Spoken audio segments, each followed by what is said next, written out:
The SAT versus the ACT. Which test is right for you? The SAT, or Scholastic Aptitude Test, is owned and operated by the College Board.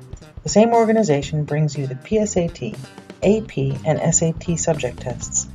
The older of the two college admissions tests, it was first administered in 1926.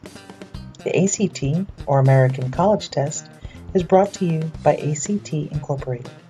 The newer of the two tests was first administered in 1959.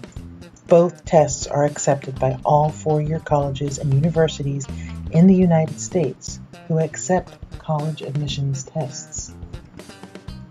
Traditionally, more people have taken the SAT than the ACT. However, in recent years, the trend has changed, and as of 2012, more students have taken the ACT than the SAT. Why do colleges use these tests?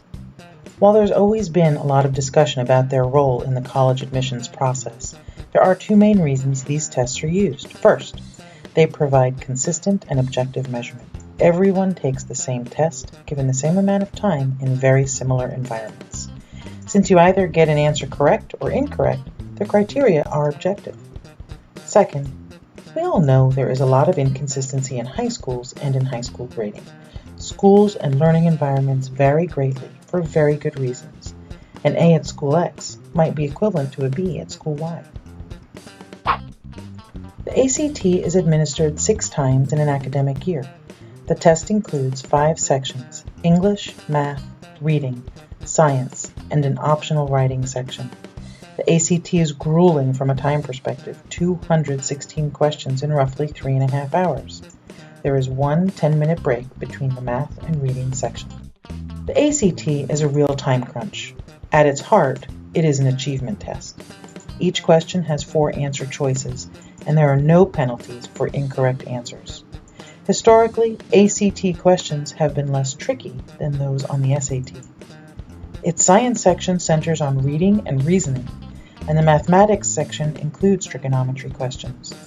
There is also a writing section, and while this is an optional choice, we generally recommend students avail themselves of the writing section. The SAT is administered 7 times in an academic year. The test includes 4 major sections: reading, writing and language, math, and an optional writing section. As you can see, it is not as rushed from a time perspective. There is more time to complete fewer questions on the SAT than on the ACT. The SAT was traditionally viewed as an aptitude test, a predictor of college readiness and success. This view is changing in light of the SAT redesign. Each question has 4 answer choices. Unlike previous SATs, there is no longer a penalty for incorrect answers. The SAT had a reputation for tricky questions, but early indications show questions are becoming more straightforward in this redesign. There are now some trigonometry questions on the test. And as with the ACT, the SAT writing section is optional. However, we continue to recommend that students take the test with the essay. In a nutshell, the SAT redesign seems to indicate a closer alignment with the ACT in both content and structure. So, which test is the right choice for you?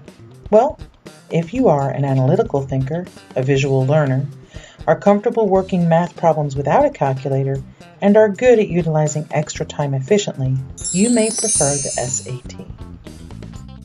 If you are a strong reader, work well under time pressure, prefer using a calculator with math problems, and are comfortable with trigonometry, you may prefer the ACT. Our recommendation? Take both tests. You may be surprised how well you do on each test. It gives you more options, and really, it's a smart choice.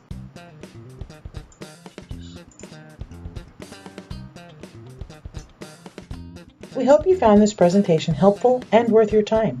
If we can answer any other questions or help you in your academic endeavors, please feel free to contact us at the information on your screen. Thanks for watching.